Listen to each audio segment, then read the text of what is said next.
August. If the meeting has to be halted for any reason due to technical or other reasons, the minutes will be posted on our website as usual. Please be aware this meeting is being recorded and streamed live. If you don't agree to this, please leave the meeting in due course.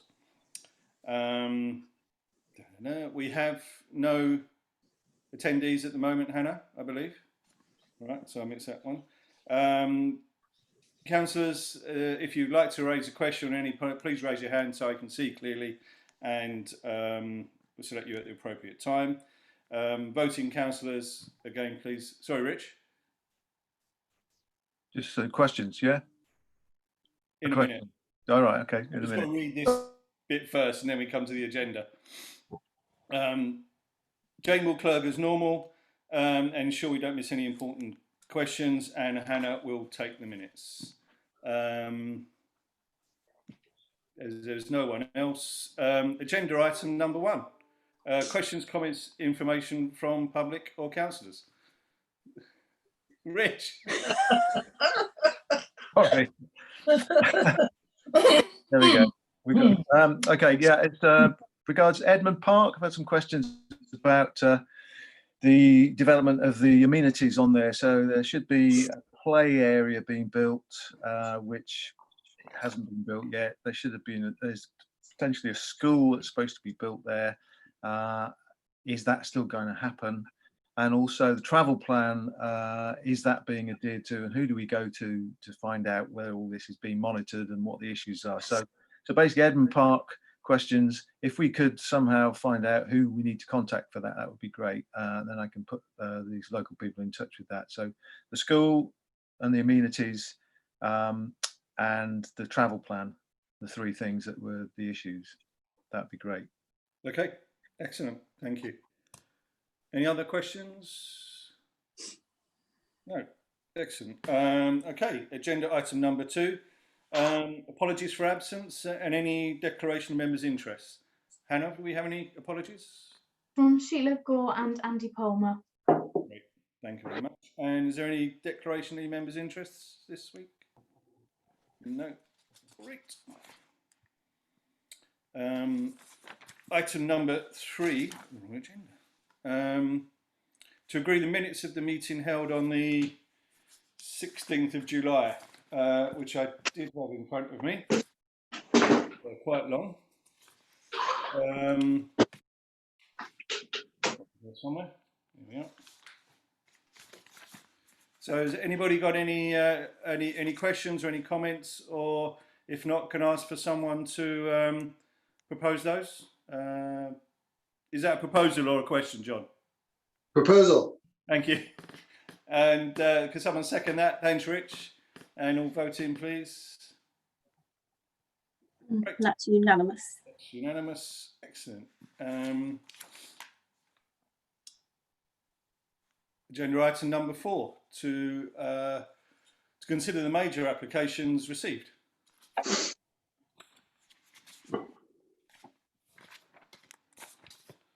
Jane, which is the first one we're going to look at? So the first one that we're going to discuss, and just for the benefit of anybody who might be viewing on YouTube, just to say that councillors have looked at all of the plans online in advance. Normally, if requested, I would show plans on the screen, but there appears to be a problem with the council's website and I can't actually access any of the plans at this point in time. So I apologise for that. The first one that we are going to discuss is 26C Milk Street, Frome, which is number 336 on our list. This is for the demolition of an existing extension and the erection of a single-storey rear extension. So the property isn't listed, but it is on the edge of the conservation area, and it's not mentioned in the description, but there are some internal works that include modernising the building in terms of its energy consumption. I think they're looking to use a ground source heat pump and put in solar panels and change from using gas to electricity. The only issue that I could see, and has also been raised by the Civic Society, was the positioning of the solar panel, which was actually on the gable wall, and would actually be quite, in my opinion, would be quite prominent. I mean, it would be great if they could utilise solar, but personally, I wasn't sure that that was the right location for it in terms of the visual impact it would have. But I'd be interested to hear councillors' thoughts on that. Okay. John. I guess my question would be, when does it move from being a solar panel, which people want to have, and etc., to I don't know, something more significant that also alters the character of the building? You know, I don't mind changing the character of the building, but I'm just wondering where that line is drawn, because at some stage it becomes kind of weird. I think people are perhaps used to seeing them on roofs now, or perhaps at the rear of the properties, but this would be in such a prominent position. I can't access the plans, but if I can perhaps bring up Street View and show you where it would be going. Perhaps if you just want to chat about if anybody else has got any other comments on it, and I'll try and get it on Street View for you. Yeah. Paul? Yeah, I kind of shared Jane and the Civic Society's concern on it. It's what hopefully Jane will be able to show us is that this gable wall is at the moment is I think is just a white rendered wall, and on the obviously the PV, the panel will be black, so it's really stark contrast will show up, and it's a tricky one because, you know, of course we all support having renewable energy and PVs, etc. But in this particular location, it is a bit challenging. But having said that, you know, maybe if the wall wasn't white, if it was a more muted color, it wouldn't stand out so much. I don't know, but it's a tricky one. This. Okay, I found it on. Anita, did you want to jump in? Yeah, only because I mean, looking at the Civic Society's text on this one, if it says that the drawings aren't dimensionally clear, how can we actually approve it unless that's done? I mean, it sounds to me as though we have to object almost until we know a bit more about the sizing and the impact of it, doesn't it? That is the shortcut. Let me just share my screen if I can, and then we can see. Okay, so this is the property in question. If you can see my cursor, and the solar panel would be going in this position here, and I think from what the Civic Society have said, they felt that the solar panel would be just slightly smaller than the Griffin sign here, and whilst the Griffin sign, I guess you expect to see that on a pub, would the solar panel being there have an adverse impact? And I think to answer Anita's question, I mean, I think that the plans were drawn to scale, but they were in a sort of a sketch style, and I think it was difficult to actually take the exact measurement or the size of the solar panel. So yeah, I think that's a reasonable comment. It is difficult to assess exactly how big the solar panel would be. But I mean, it's not a beautiful wall from my point of view. And are local people complaining about the concept of having this on that wall there? There haven't been any other comments online that I've seen so far. Am I right in saying that backs onto the school yard? Yes. The car park. Yeah. So it's not actually going to be, apart from driving down the road, it wouldn't actually be visible to people on that right hand side. I guess it's just literally the drive down the road, is it? Yeah. Yeah, it's pretty out of sight. I mean, I mean, Yeah. my initial reaction, I think, I can't actually see what would be a problem there having that. It's not a spectacularly wonderful wall. No, I think I agree with that actually, considering how little impact it's actually going to have. I mean, I noticed in the Civic Society, they say they think it looks bigger than the Griffins, but even so, it's not going to be much bigger, I wouldn't have thought, and any more of an eyesore than the Griffin sign. And if it's actually producing some, you know, if it is actually a solar panel, then I guess that's even less of an intrusion in a way than the Griffin sign itself. Yeah. Paul? I can't see everyone. I'm just thinking that, you know, in some ways,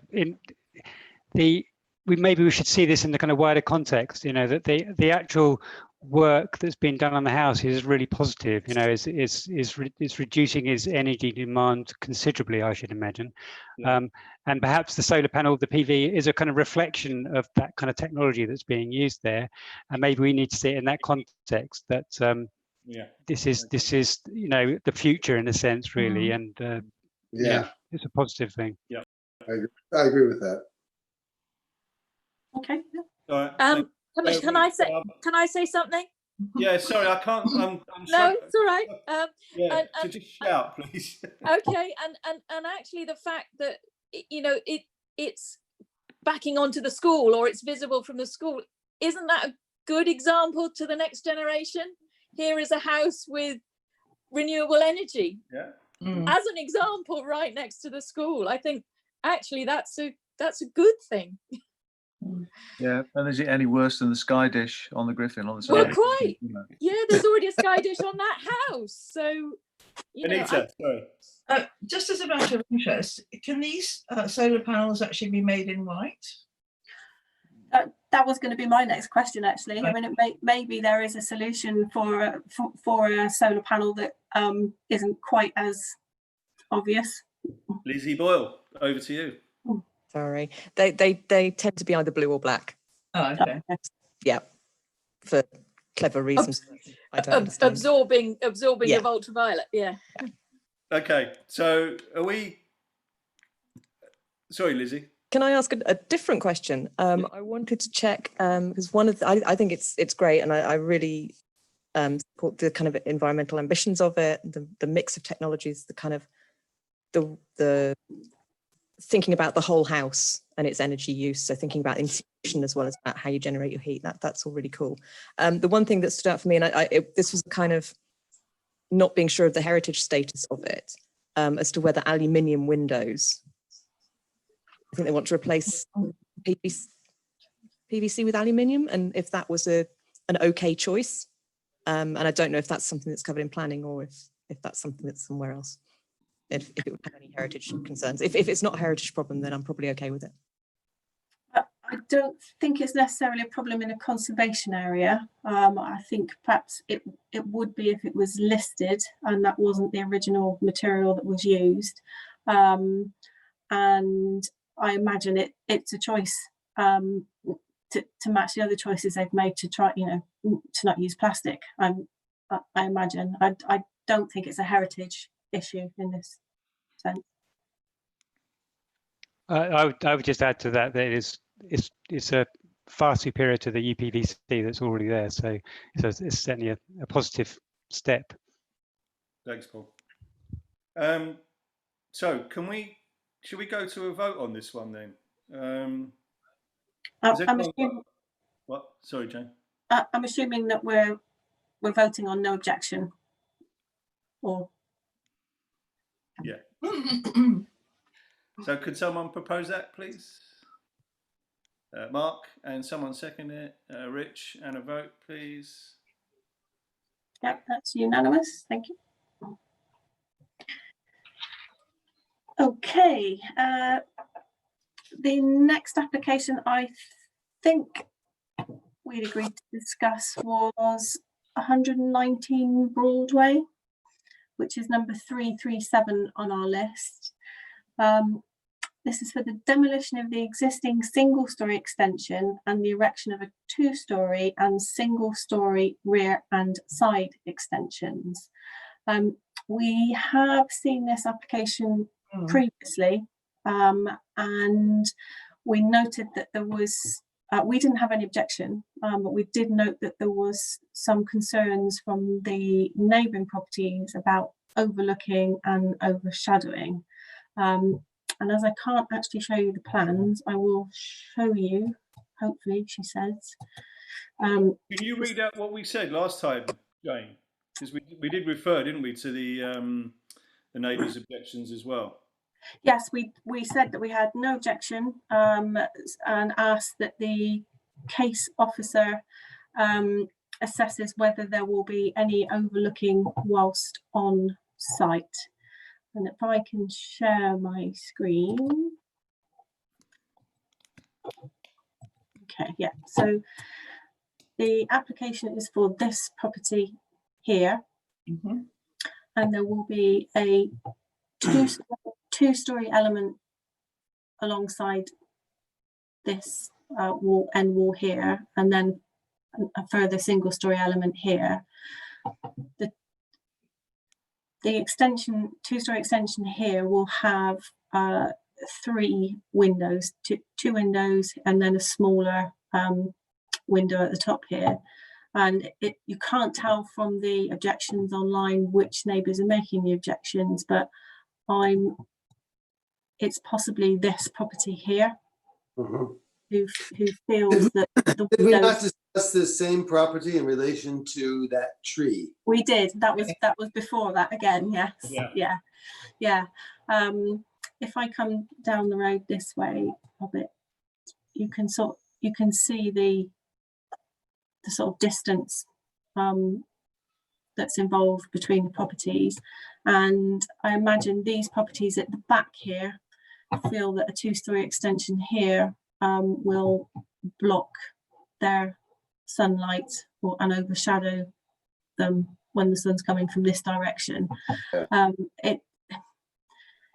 It's a very difficult thing to assess looking on street view. I think there's enough distance there, but I think that's why we previously agreed that we would ask the planning officer to make that assessment formally when they were on site. It is an absolutely tiny house though, isn't it, originally? This one, yeah. But the actual extension itself, in terms of its design and the impact it will have on the building, I don't think is an issue. It's just whether or not there is any potential overlooking for these properties. So I would. The tree is staying, isn't it? The trees, yeah. And there was an assessment, an arboricultural tree assessment submitted with the application that you won't be surprised to hear said that the building works wouldn't impact on the tree roots, so that the tree wasn't under threat from the building works. Jolly good. So it seems to me is that the previous comments that we made last time are sort of almost the same to make this time. Would that make sense?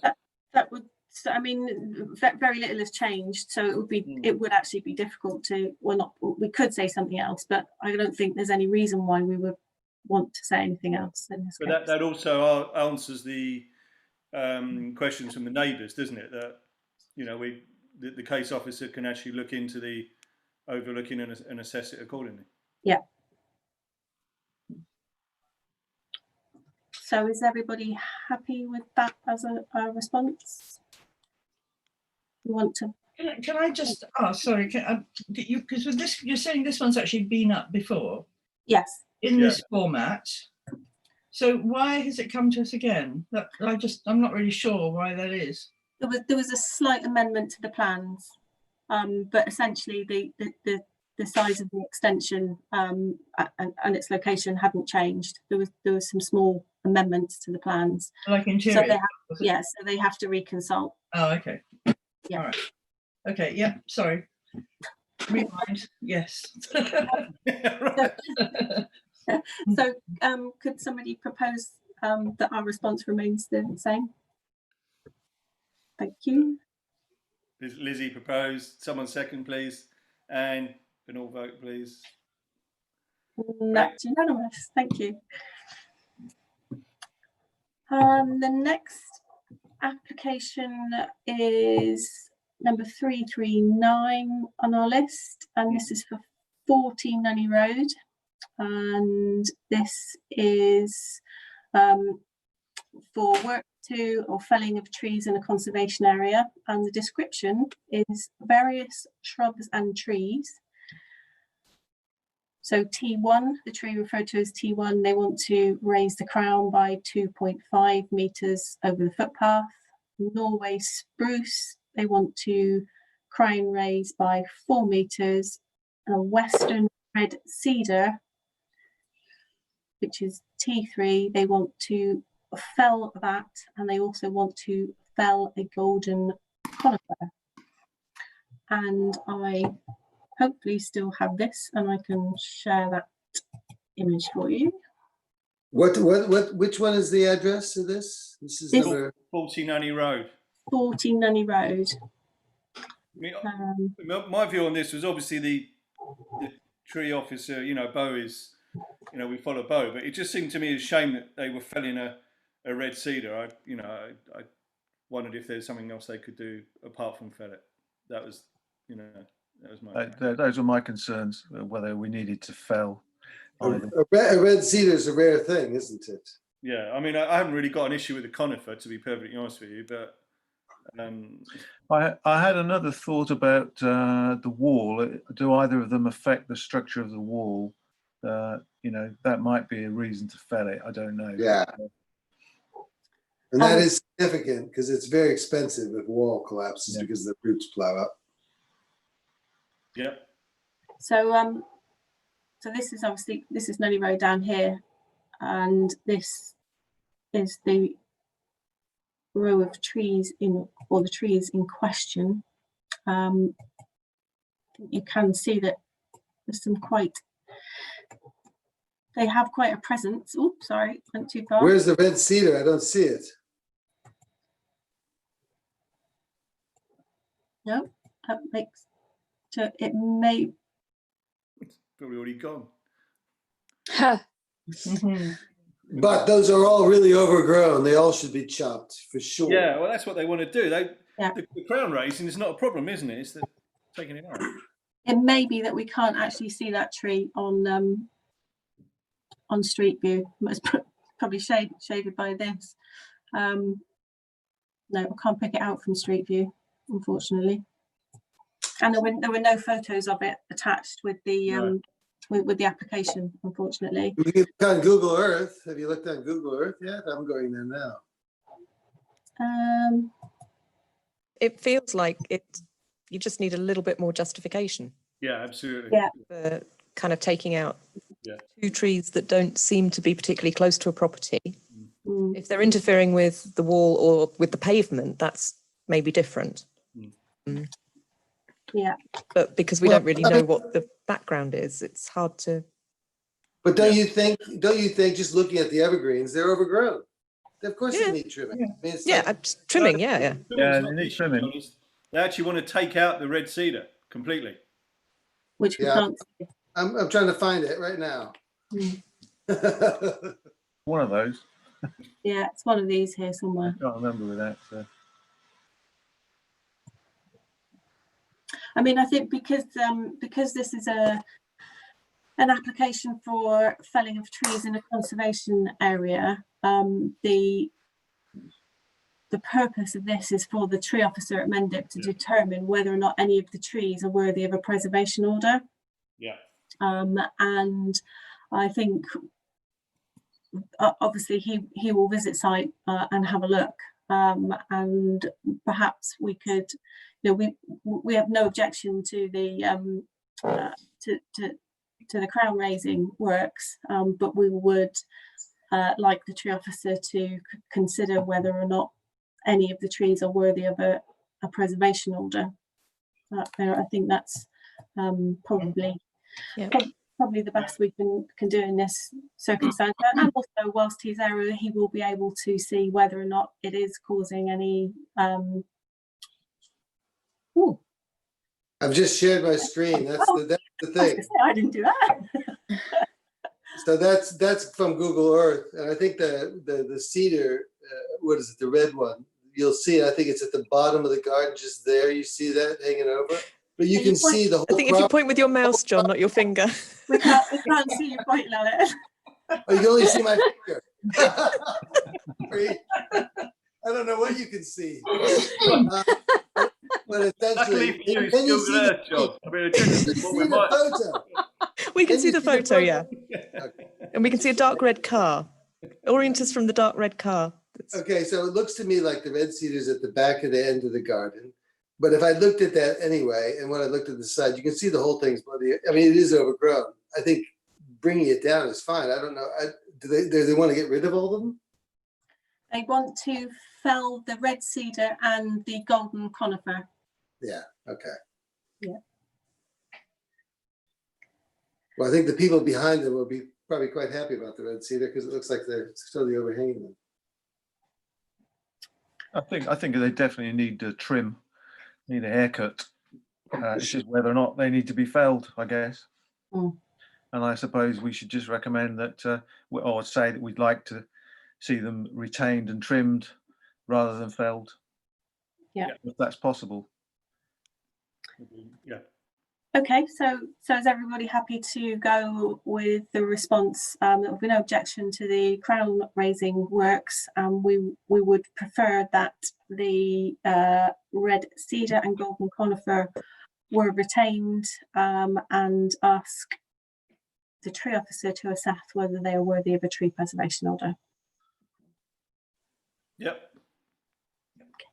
Great. Can somebody I'll propose that? Yeah. Someone second, John. Thank you. And vote, please. Great. That's unanimous. Thank you. And then lastly, for discussion, 100 Broadway, Frome. It's number 344 on our list, and this is for a 2-storey rear extension. As I say, sadly, I cannot share the plans with you at this point in time. I think there was some concern from the Civic Society about the size of this extension, and the fact that it would appear to be over a development, and with the lack of any on-plot parking and very limited and problematic existing street parking in the area, that would cause a problem. And they were saying it's not clear what is glazed and what is rendered on the gable elevation of the single-storey extension. I think it is a large extension, but as Steve pointed out, actually most of the other properties in that location have done similar already, and I don't think it's a problem, but you may feel differently. Ooh, Paul first. Oh, hello. What's going on? I just found another picture. Paul and then Lizzie. So Paul first and then Lizzie, please. Yeah, I think I agree with the Civic Society. Actually, I think it's overly large in scale and unsympathetic. I don't disagree with a 2-storey extension on the back of these houses to increase the living space, but this is a really large extension, and it completely covers the rear elevation of the house. I think it would be better if it was going to scale back a little bit. I don't think it has to be huge, but I think it just needs to be a kind of a bit more sympathetic, really. And I also agree that the drawings weren't that clear. But yeah, my main objection really is that it's a bit large and it's a bit unsympathetic. But have there been complaints from neighbors? Don't think so. I saw no. Yeah. Lizzie. Yeah, I think so. My initial concern was, oh my gosh, it's massive. It's a massive extension. And then I kind of looked at some of the photos that were submitted, and you could see that neighbours on, as Steve said, both neighbours had these double-storey extensions. So it kind of will blend in with the neighbours. I think if Paul and the Civic Society stuff about sympathetic, you know, if there's something more that can be done just to make it kind of respect the original building a little bit more, and that's probably something we should reflect back. But I don't have any great issue with it. Okay, Rich, and then John. Yeah, I think I agree with that. I mean, I think the curtilage of it is the same as all the others. It seems to be like one of the last houses that has done this. So in that respect, I don't object at all. It's got a big long garden still at the end. And I think what John said is, if the neighbours are not happy, then there might be issues. But if the neighbours are saying, well, yeah, we did the same, it's not a problem. In fact, you could argue that without the extension, they're the ones at the moment who are losing the light from the other extensions in the garden. So yeah, in terms of style, it is a bit kind of, doesn't quite look right, but ultimately, it's, if everybody else is happy, I don't see a problem. Thanks, Rich. John? Yeah, well, style is a personal thing. It's a personal taste thing. And just remind us all that recently we approved planning permission for a big extension on Weymouth Road at the back of the garden, just a few doors away from me. Totally out of character, glass going on the back of a Victorian house, and it's gonna turn out quite nice. And actually, everyone else had it, and it's actually not as big as some others. So style is it's a taste thing. So I'm reluctant, and I would say give it a pass. Okay. Any other comments? No. Fair enough. So what have we got so far, John? Well, sorry, Jane. I'm just trying to think how we can bring everyone's sort of comments together in one vote. Sorry, Paul. Yeah. Yeah, just going to make a suggestion, really, because I think, I mean, just to clarify what I was saying, you know, I haven't got any objection to the principle of extending out, you know, and having a two-story extension, you know, similar to all the other properties. I think it's just the scale is just overly large for this. You know, it would probably need to reduce by 20% or something like that so that it's a bit more what's the word? Can't think what the word is, but subservient to the existing property. What exactly? Just subservient to what? I'm just interested in this. I'm trying to understand. To the existing property, to the. So at the moment it's the same size effectively as the complete elevation. If it was stepped in slightly, so you retained a little bit of that kind of rear stone wall at the back, and you know, and personally, you know, I wouldn't have any problem with it if it was you know, really modern, and you know, and as John was saying, you know, with glass and whatever. That's not the issue, I don't think. I think it's just its sympathetic nature to the existing building. At the moment, it kind of obliterates the existing building. It's kind of unsympathetic in that sense. Is it way bigger than anything else that's been along that stretch? Don't know. It looked a little, it's difficult to say. I thought it looked a little bit bigger, but I must admit, I thought the whole stretch was a bit of a hodgepodge of different styles of extension from what I could see. So it's just another style of extension, I suppose. Yeah. Initially it looked big to me, but then when you realise it's you're not going to see that end view. On the drawings, you get the end views and it looks massive, but you won't see that because there's houses either side with extensions already. But, you know, I take the point. I haven't really looked at it in massive detail, so I don't want to be pre-judgmental or something, but it seems fine in that way to me. But if we want to recommend slightly more subservient, sympathetic, I don't know, version, fine. But I don't actually have an objection. No. Jane? So having listened to everybody's comments, we could say that we have no objection in principle. However, we would like to see a reduction in the size of the extension to differentiate the extension from the original house, rather than using the word subservient, because I can't spell that. No, I mean that's the whole point of, you know, I'd go along with that. being subservient, so that you can see what Could Why we do we put need slight- to, why do could we put need to slight say that? reduction? We're giving it a pass. Why do we need to say that? Sorry, Rich, I interrupted you. Sorry, could we say slight reduction or something like that? Because it doesn't have to be much, maybe. We don't have to say that. That's just the sense that I'm getting from councillors as to how they would like to respond. And it may well be, I mean, so if you looked at this in planning terms, Mendip have a householder's design guide, and that recommends that an extension, wherever its position is on the property, should be subservient in its nature. So a roof line should be slightly stepped down. You know, it is a bit of a planning thing. I get that, but that is perhaps why that's something that that's why we're talking about it. And it may be that the district council think actually that's really not relevant in this situation, and they will approve it as is. Well, hopefully the district council will be gone soon, so we can just do it ourselves. Thank you. Oh, he's off again. That's the mic I drop. was going to say, shall we vote on what Jane said the first time? Oh, he's back. Should we vote on what Jane came up with the first time? John, you're muted. I got dogs wandering and I'm pushing them. Can we vote on what Jane said the first time and see how that goes? And then if we need to have a further discussion, we have a further discussion. So Jane, can you read out what you wrote down? Yeah. So no objection in principle. However, we would like to see a slight reduction in the size of the extension to differentiate the extension from the original house. Right. Can someone propose that, please? Rich, thank you. Someone second. And take a vote on that, please. Brilliant. Yay, that's unanimous. Thank you. Thank you.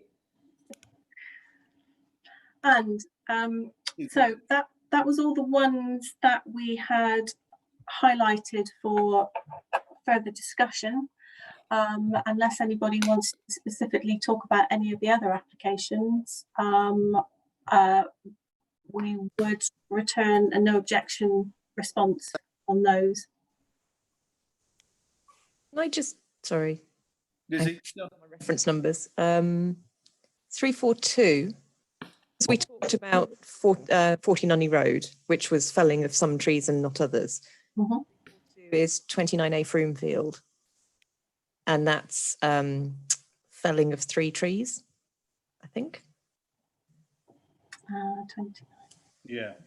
So it's a house that's set back from the road behind other houses. There's quite a lot of space, and I think there's like a whole bunch of trees in a row, and they want to thin some and fell some. And it just feels like, because we've talked about Nunney Road on this, I just wondered if we should also talk about this one. I thought this one.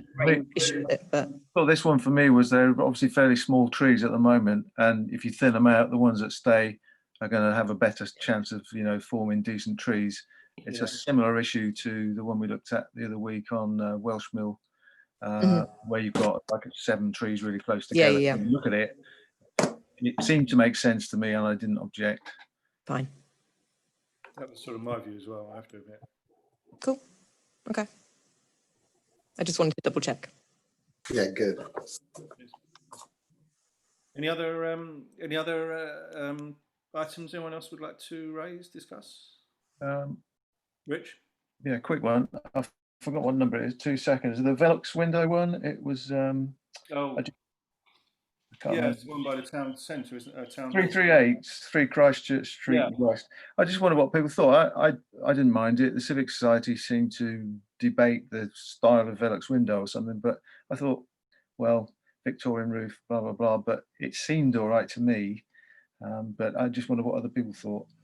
Mm-hmm. Paul? I kind of sympathise with what the Civic Society said on that. I mean, I think it's a really minor development, a minor alteration, a couple of roof lights, but the Civic Society is obviously quite a significant building, and the Civic Society is suggesting that it should be referred to the conservation officer. So I think I understand it's not listed, but it's in the conservation area, and therefore it wouldn't automatically go to the conservation officer. and maybe it is worth suggesting it is referred to the conservation officer for their opinion, basically, on whether they should be conservation roof lights or Velux roof lights. John first, then Jane. Well, I mean, I think this country is plagued by a problem with all these vacant spaces up there with terrible lighting. It's all across the country. And I do not, we're in a conservation area and our house littered with Velux, all installed before we arrived, by the way. But, and it's happening everywhere. And what it does is it creates rooms that are much more usable and livable. And I can't see how it actually takes away from the conservation aspect, because it generally maintains the profile of the building. All it does is just generate light into buildings. And I just can't see us. I think it's a terrible precedent if we try to stop it. Can I just clarify that? There wasn't any objection to roof lights. It was just the style of roof lights, John. It was I don't know. Yeah, fine. The Velux roof lights protrude above the roof line by, I don't know, whatever it is, 2 or 3 inches. Yeah, and the conservation roof lights are flush with the roof line, so they're less visible. Okay, I didn't know that. Okay, that's fine. Sorry. Jane, and they're also about £200 or £300 more. I know, because we put them in our roof. Go on, Jane, quickly for you. I was just going to say that my understanding is that the fact that the application is in a conservation area, the conservation officer automatically gets consulted. And I'm fairly sure that they would insist on conservation roof lights in that instance. But certainly, I mean, we can say that we would. That's what we would prefer to see. Would that apply to replacements as well? Says the man with many roof lights. If you're in a conservation area, then yes. Seriously. We're still recording, John, by the way, just for your info. I don't mind. It's all about transparency. Yeah. Yeah, I mean, they're not. The conservation officer doesn't always insist on them, but I think when they're on prominent elevations, or it is a building with a certain heritage that the Civic Society have referred to, then I think they would expect to see a flush Velux rather than one that protrudes a couple of inches. I think I mean, just sorry to go back on that. I think if I'm right in saying the Civic Society, what they're suggesting is that it defers to the conservation officer. But I'm not sure whether they are or not. But I mean, from our point of view, I don't think we need to think about or specify whether they should be conservation roof lights or Velux, whatever. I think we just need to be assured that the conservation officer will look at it. Yeah, I mean, as I say, it always used to be the case that when an application is either within a conservation area or as a listed building, if the case officer is not the conservation officer, they will be consulted as part of the process. Great. Excellent. So in principle, we're okay with it. Yeah, fine. Any other discussion points? So can we vote that we have no objection on all the ones that we haven't specifically discussed? Yeah. Someone proposed that. Thanks, Paul. Someone seconded it. Thanks, Rich. A vote on that. Thank you. And that's unanimous. Thank you. Excellent. Right, I think that's it. Thank you, everybody. And I shall close the meeting now. And the next meeting is on the 27th of August, 2020. Thank you.